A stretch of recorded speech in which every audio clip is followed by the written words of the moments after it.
Halo, selamat pagi para penonton sekalian. Salam sehat dan salam jumpa kembali.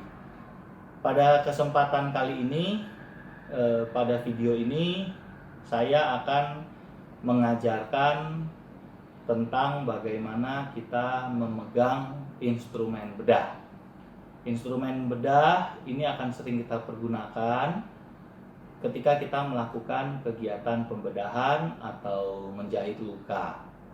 Nah, sebelum bisa menjahit luka atau melakukan pembedahan, maka teman-teman sekalian harus memegang alat-alat itu dengan baik dan benar. Di sini ada beberapa alat yang sering kita pakai. Yang pertama adalah pemegang jarum, yang kedua adalah klem atau hemostat, yang ketiga adalah gunting, yang keempat adalah pinset. Kelihatannya sepele, kelihatannya mudah untuk memegang alat ini.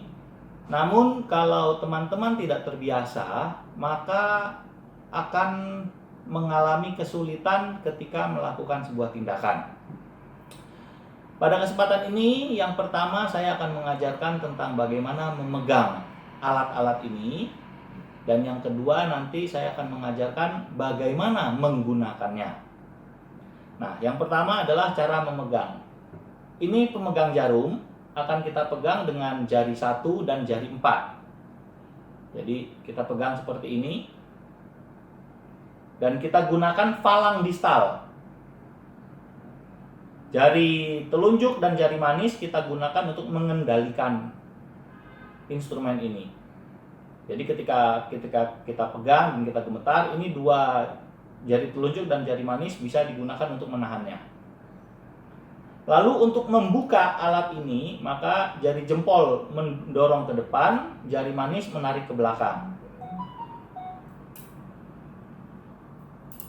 Oke, cukup jelas ya. Jadi saya ulangi, kita memegang pemegang jarum dengan jari jempol dan jari manis ya.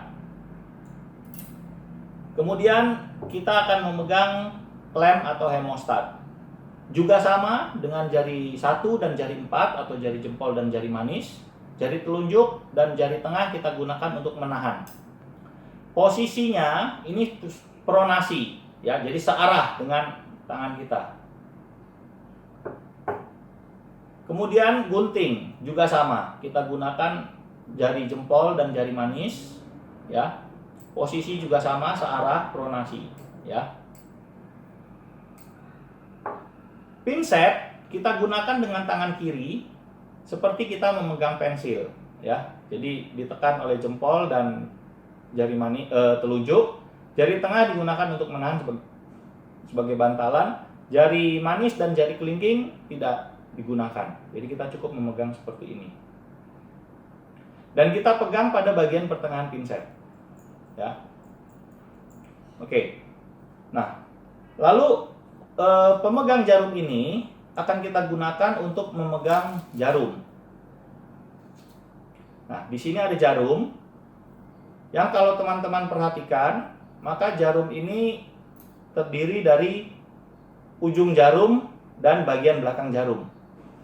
Kita memegang jarum pada kira-kira sepertiga bagian belakang dan diletakkan di paling ujung, ya, paling ujung dari pemegang jarum ini. Sehingga ketika kita bekerja ya, ujung dari pemegang jarum ini tidak akan menyenggol organ-organ yang lain. Ini adalah cara memegang yang paling baik. Jadi kalau memegang seperti ini salah. Jadi paling baik adalah kita pegang pada sepertiga bagian belakang, lalu kita tempatkan di paling ujung ya. Nah, lalu kita gunakan untuk menjahit. Dan ini adalah pinset, kita pegang seperti ini.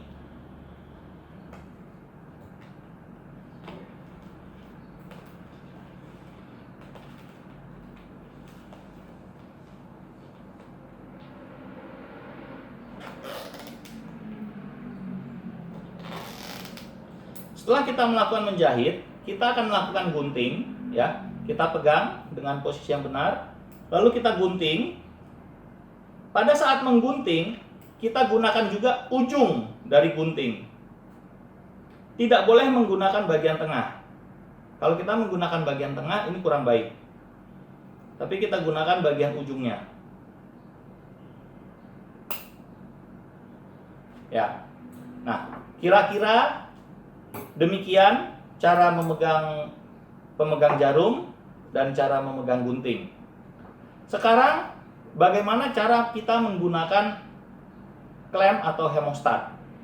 Pada saat klem dan hemostat ini kita gunakan untuk melakukan diseksi atau memisahkan jaringan. Jadi tangan kiri memegang pinset, memegang alat, dan klem atau hemostat ini dalam keadaan tertutup, kita lakukan penekanan, kemudian kita buka. Ya, jadi sambil ditutup, kita tekan, buka, tutup, tekan, buka. Ya, nah itu kira-kira cara penggunaan klem hemostat. Sampai di sini, mudah-mudahan video ini cukup jelas dan bisa membantu teman-teman sekalian untuk membiasakan diri memegang alat-alat instrumen pembedahan ini. Salam sehat buat semuanya.